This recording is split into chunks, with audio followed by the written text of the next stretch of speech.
مساء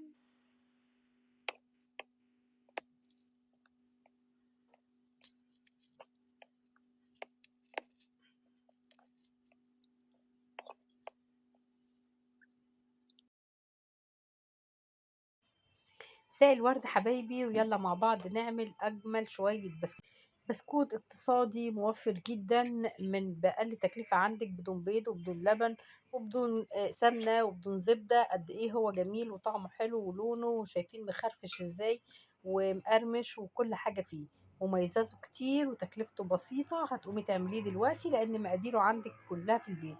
ينفع صيامي وينفع نباتي وينفع في الأعياد، ولو مزنوقة في ضيف فجأة هتقومي تعملي الطبق ده وتقدميه لضيوفك. يلا مع بعض بقى نشوف طريقته ومقاديره. ما تنسوش تشيروا الفيديو وتعملوا لايك لو عجبكم. معايا نص كوباية سكر كله في الخلاط او بمضرب. ده نص كوباية سكر حبيبات، يعني كوباية ومعلقة، نص كوباية ومعلقتين لو سكر ناعم.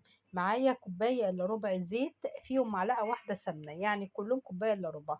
وربع كوباية مية وحطيتهم في الخلاط. ده لون اصفر، نزلت كده بنقطتين لون اصفر عشان هو ما عنديش برتقال، ما عنديش اي حاجة، فعشان يبقى لون البسكوتة مصفر كده ومحمر. ضربتهم في الخلاط بقوا كريمي زي ما انتم شايفين. معايا هنا كوبايتين دقيق هنزل عليهم بمعلقتين نشا ومعلقه بيكنج باودر صغيره وذره الملح. هما الدقيق اهوت كله كده على بعضه وبالبركه. هقلب الحاجات دي وهنزل عليها بالخليط اللي انتم شايفينه. شايفين قوامه كريمي ازاي؟ اضربيه حلو في الخلاط لحد ما لونه يبقى كريمي ويفتح. خلاص هبدأ أقلبه كده بالمعلقة، وهبدأ أدخل إيدي بقى شوية بشوية. دول كوبايتين دقيق ومعلقتين نشا، ده في الأول. هحتاج كمان عليهم في حدود ربع كوباية دقيق كمان. ليه؟ لأني أنا بحط الدقيق الأول كده وبعد كده بزود معلقة بمعلقة. أخدت كمان ربع كوباية ومسكت العجينة اختبرتها بتلزق في الإيد اللي بعجن بيها، والإيد التانية ما بتلزقش.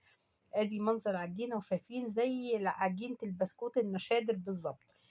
ناعمه كده وطريه وفي منتهى الجمال. ببدا اعملها كور، وعندي البصامه دي هعمل بالبصامه دي في ثانيه كده بيخلص معاكي. ما عندكيش البصامه، عندك قمع بدون كيس حلواني ولا اي حاجه. شايفين بحرف القمع هي بتنزل لان العجينه طريه وناعمه، مش تقيله عليكي يعني. خلاص هبدا اعملها صوابع كده، او لو عندك المشط ماشي. هنا بقى حبيت اعمل كور الحبة الباقيين. ولعت الفرن من الأول خالص على درجة حرارة 170.